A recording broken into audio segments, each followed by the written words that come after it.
नमस्कार। Vision IAS के news today के इस अंक में आप सभी का स्वागत है। इस अंक में हम आपके लिए लेकर आए हैं यूपीएससी परीक्षा की दृष्टि से महत्वपूर्ण कुछ अहम खबरें।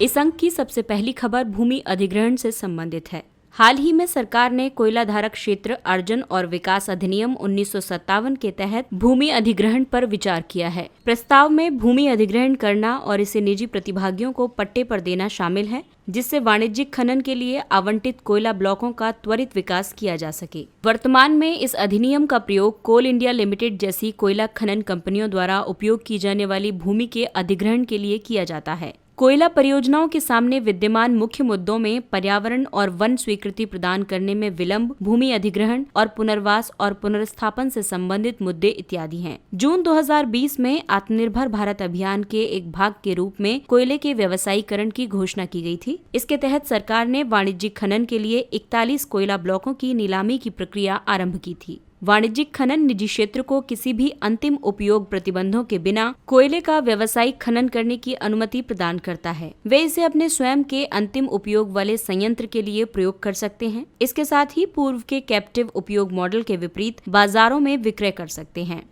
आपको बता दें कि कैप्टिव उपयोग मॉडल के तहत निजी क्षेत्र की फर्मों को केवल अपने सीमेंट, इस्पात, विद्युत और एल्यूमीनियम संयंत्रों में उपयोग के लिए कोयले के खनन की अनुमति दी गई थी, यानी वे कोयले का अपने स्वयं के लिए प्रयोग कर सकते थे। वाणिज्यिक कोयला खनन से देश की ऊर्जा आवश्यकताओं की पूर्ति करने, निवेश और कोयला खनन में सर्वोत्तम तकनीक को आकर्षित करने में मदद मिलेगी। इसके साथ ही आयातों पर निर्भरता कम करने, रोजगार सृजित करने आदि में भी सहायता प्राप्त होगी। अगली खबर टीकाकरण से संबंधित है। हालिया आंकड़ों के अनुसार खसरे के टीकाकरण के निम्न स्तरीय कवरेज से भारत का पूर्ण टीकाकरण अभियान प्रभावित हुआ है। दरअसल खसरे, पोलियो, डिप्थीरिया, काली खांसी और टेटनस जैसे टीकों को नियमित समय पर नहीं दिया गया है, जिसके कारण भारत में पूर्णतया प्रतिरक्षित बच्चों का अनुपात कम हो रहा है। इसका मतलब ये है कि वर्ष 2017-18 में भारत में पूर्ण प्रतिरक्षित बच्चों का अनुपात लगभग 60% रहा था। आपको बता दें कि एक बच्चे को पूर्ण प्रतिरक्षित तब माना जाता है जब उसे बीसीजी यानी बैसिले, कैलमेट, गुएरिन, पोलियो वैक्सीन की 3 खुराक, डीपीटी वैक्सीन के 3 शॉट्स और खसरे का टीका दिया जाता है। बच्चों को ये सभी टीके उचित समय अंतराल पर उनके प्रथम वर्ष के भीतर ही दिए जाते हैं, जिसमें खसरे का टीकाकरण अंतिम होता है। आइए अब टीकाकरण के निम्न स्तरीय कवरेज के मुख्य कारणों को जानते हैं। इसकी सबसे पहली वजह है मिशन इंद्रधनुष के प्रभाव का कम होना। इस अभियान को अधिक जिलों तक विस्तारित किया गया है, जबकि जिन बच्चों का टीकाकरण नहीं हुआ है या जिनका आंशिक टीकाकरण हुआ है, उन बच्चों पर ध्यान केंद्रित नहीं किया गया है। मिशन इंद्रधनुष को वर्ष 2014 में 2 वर्ष तक के बच्चों और गर्भवती महिलाओं के पूर्ण टीकाकरण सुनिश्चित करने के लिए प्रारंभ किया गया था। मान्यता प्राप्त सामाजिक स्वास्थ्य कार्यकर्ताओं को कम भुगतान किया जाना निम्न स्तरीय कवरेज का दूसरा मुख्य कारण है। इसके साथ ही स्वास्थ्य कार्यकर्ताओं के सीमित ज्ञान और प्रशिक्षण के कारण डेटा को ट्रैक करने के लिए तकनीकी प्लेटफॉर्म और मोबाइल आधारित एप्लीकेशंस असफल रहे हैं। दरअसल वर्ष 2009 में प्रारंभ किया गया mother and child tracking system टीकाकरण सेवाओं की ट्रैकिंग के लिए सूचना प्रौद्योगिकी का लाभ प्राप्त करता है।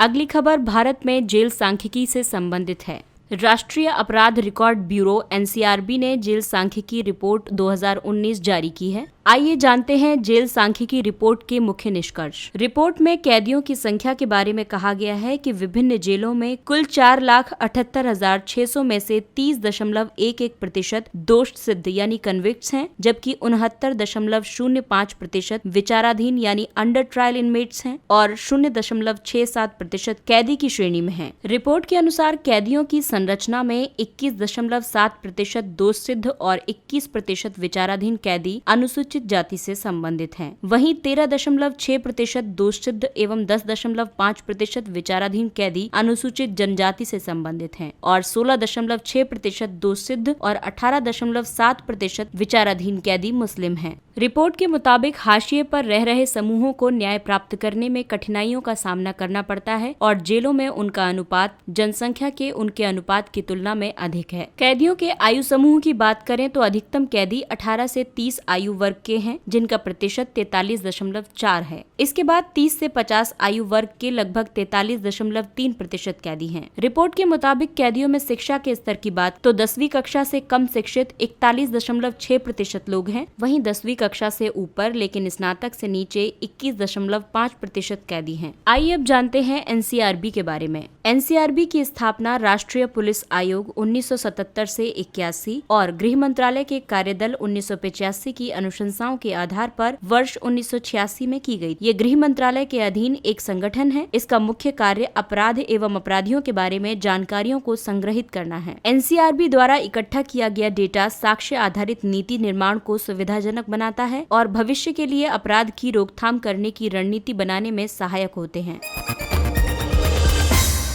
अगली खबर एशिया शिखर सम्मेलन से। 8वें पूर्वी एशिया शिखर सम्मेलन वित्त मंत्रियों की बैठक का आयोजन संपन्न हुआ। दरअसल पूर्वी एशिया शिखर सम्मेलन क्षेत्रीय शांति, सुरक्षा और समृद्धि के उद्देश्यों को आगे बढ़ाने के लिए गठित एशिया प्रशांत क्षेत्रों के 18 देशों का एक मंच है। आइए अब जानते हैं शिखर सम्मेलन के परिणाम। इसके तहत क्षेत्रीय आपूर्ति श्रृंखलाओं को सुदृढ़ करना ताकि वे आकस्मिक अवरोधों के प्रति कम सुभेद्य हों और सतत आर्थिक विकास को प्रोत्साहन प्रदान कर सकें। सुरक्षित और प्रभावी कोविड-19 के टीकों के समान वैश्विक वितरण को सुनिश्चित करने वाली पहलों को स्वीकृति प्रदान की गई है। व्यापार और निवेश को बढ़ावा देने के लिए वायरस के प्रसार को रोकने के लिए प्रत्येक देश द्वारा किए जा रहे प्रयासों को कमजोर किए बिना सीमा पार लोगों की आवाजाही की सुविधा को मान्यता प्रदान की गई। आसियान और पूर्वी एशिया के लिए आर्थिक अनुसंधान संस्थान के योगदान के महत्व को स्वीकार किया गया। आसियान और आसियान केंद्रित संरचना का समर्थन किया गया, जो क्षेत्र में महामारी के बाद स्थिति को पुनर्बहाल करने में योगदान दे सकती है। विश्व व्यापार संगठन द्वारा किए जाने वाले सुधारों का समर्थन किया गया। भारत ने ये स्पष्ट किया कि आत्मनिर्भर भारत अभियान का आशय एक संरक्षणवादी भारत से नहीं है। ये भारतीय उद्योगों को आकस्मिक आघातों के प्रति लोचशील और कम सुभेद्य बनाने के लिए है, साथ ही उनकी दक्षताओं और क्षमताओं की समृद्धि को उन्नत करने के लिए और इन उद्योगों को वैश्विक आपूर्ति श्रृंखलाओं के साथ एकीकृत करने से संबंधित है।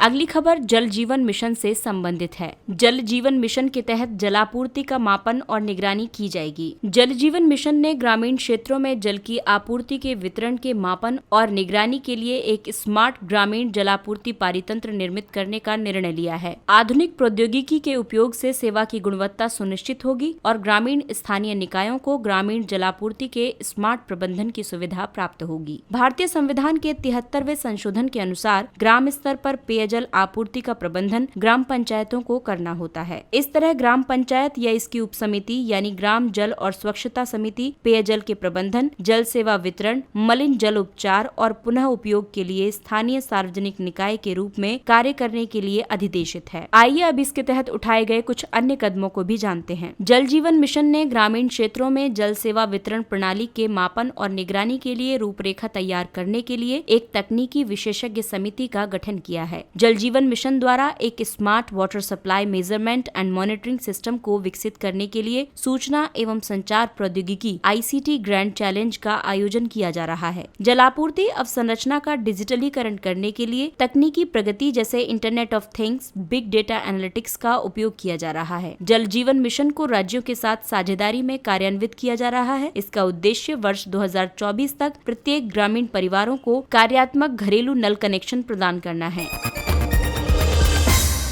आइए अब जानते हैं कुछ संक्षिप्त लेकिन महत्वपूर्ण जानकारियों को। भारतीय नौसेना द्वारा दक्षिणी चीन सागर में युद्धपोत तैनात किए गए। ये तैनाती गलवान घाटी में हिंसक विवाद के बाद की गई है। साउथ चाइना सी की सीमाएं, दक्षिणी चीन सागर की सीमाएं चीन, Philippines, Malaysia, Brunei, Indonesia, Singapore और वियतनाम से लगी हुई हैं। चीन द्वारा इस क्षेत्र में भारतीय नौसेना के युद्धपोतों की उपस्थिति पर आपत्ति व्यक्त की गई है। भारतीय नौसेना ने अंडमान और निकोबार द्वीप समूह के निकट मलक्का जल संधि में चीन की नौसेना की गतिविधियों की निगरानी करने के लिए अपने अग्रिम पंक्ति के युद्धपोतों को तैनात किया है। आपको बता दें कि चीन की नौसेना इसी मार्ग से हिंद महासागर में प्रवेश करती है।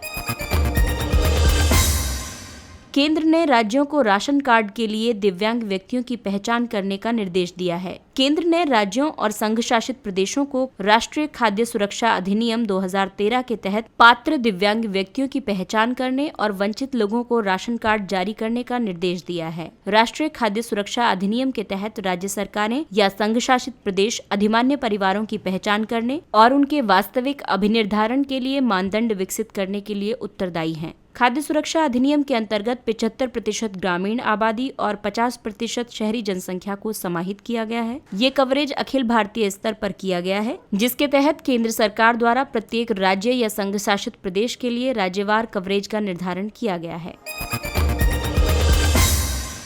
Roll on roll of train सेवाएं यानी रोरो सेवाएं पहली बार बेंगलुरु के पास नेलमंगला से सोलापुर के समीप बेल तक दक्षिण पश्चिमी रेलवे की रोरो सेवा की शुरुआत की गई है। भारतीय रेलवे में रोरो ट्रेन सेवाओं को पहली बार वर्ष 1999 में कोंकण रेलवे द्वारा प्रारंभ किया गया था। रोल ऑन रोल ऑफ विभिन्न वस्तुओं से भरे सड़क पर गमन करने वाले वाहनों को खुले समतल रेलवे वैगनों पर ले जाने की एक अवधारणा है। आइए जानते हैं रोरो सेवा के लाभ। इससे माल एवं आवश्यक वस्तुओं की तीव्र आवाजाही सुनिश्चित होगी। ट्रकों के गंतव्य स्थल तक पहुंचने में लगने वाले समय में भी कमी आएगी। इससे सड़कों पर भीड़ कम होगी और कीमती ईंधन की बचत होगी और कार्बन का कम उत्सर्जन होगा। हैंगनबर्ग संकट। पृथ्वी को कम से कम 3 लाख वर्षों तक अस्तित्वमान रह सकने वाली प्रजातियों की विविधता की अत्यधिक क्षति हुई है। माना जाता है कि ये घटना लंबे समय तक ओजोन क्षति के कारण हुई है, क्योंकि ओजोन की कमी के कारण सूर्य की पराबैंगनी किरणें यानी अल्ट्रावायलेट रेज पृथ्वी की भूसतह तक पहुंचकर जीवन को क्षति पहुंचाती हैं। इस घटना को हैंगनबर्ग संकट कहा जाता है। Pentagon Brazil. पेंटागन विश्व की सबसे बड़ी आर्द्रभूमि है। ये ब्राजील में 1,50,000 वर्ग किलोमीटर से अधिक क्षेत्र में विस्तृत है और साथ ही ये बोलीविया और पराग्वे तक भी विस्तारित है। ये आर्द्रभूमि जल रही है और इसका कारण है कि आर्द्र मौसम के दौरान बाढ़ के दलदली जल के नीचे दबी वनस्पतियां सूख गई हैं, क्योंकि तालाबों और झीलों का जल वाष्पित हो गया है, जिससे भौम ज्वलनशील निक्षेप ही शेष रह गए हैं। एंड्रोमेडा आकाशगंगा। एंड्रोमेडा आकाशगंगा, जिसे मेसियर 31 के रूप में भी जाना जाता है, जो संभवतः 1 ट्रिलियन तारों से युक्त सर्पिलाकार और मिल्की वे के समान आकाशगंगा है। ये मिल्की वे के निकट लगभग 2.5 मिलियन प्रकाश वर्ष दूर अवस्थित सबसे बड़ी आकाशगंगा है। हाल ही में नासा के हब्बल स्पेस टेलीस्कोप ने एंड्रोमेडा आकाशगंगा के आसपास गैस के विशाल आवरण का मानचित्रण किया है। ये प्रभामंडल आकाशगंगा से 1.3 मिलियन प्रकाश वर्ष तक विस्तृत है। इसका मतलब है कि एंड्रोमेडा का प्रभामंडल पहले से ही मिल्की वे के प्रभामंडल से टकरा रहा है। क्वकज 2020। भारत कोविड-19 महामारी के कारण उत्पन्न रसद कठिनाइयों के तहत रूस में आयोजित हो रहे बहुराष्ट्रीय सैन्य अभ्यास क्वकज में भाग नहीं लेगा। ये रूसी सामरिक कमान और सैन्य कार्मिक अभ्यास है। इस अभ्यास में चीन और पाकिस्तान सहित 20 देश भाग ले रहे हैं। तेलुगु भाषा दिवस। इसका आयोजन गिडुगु वेंकट राममूर्ति की जयंती पर किया जाता है, जो कि 29 अगस्त को होती है। इन्होंने तेलुगु भाषा के विकास और इसे लोकप्रिय बनाने के लिए अथक प्रयास किया था। तेलुगु भाषा भारतीय संविधान की 8वीं अनुसूची में शामिल भाषाओं और साथ ही भारत की 6 शास्त्रीय भाषाओं में भी एक है। इसके अलावा अन्य शास्त्रीय भाषाएं हैं तमिल, संस्कृत, कन्नड़, मलयालम और ओडिया। इसके साथ ही ये अंक समाप्त होता है। अगले अंक में फिर मुलाकात होगी कुछ अन्य महत्वपूर्ण खबरों के साथ। तब तक के लिए नमस्कार।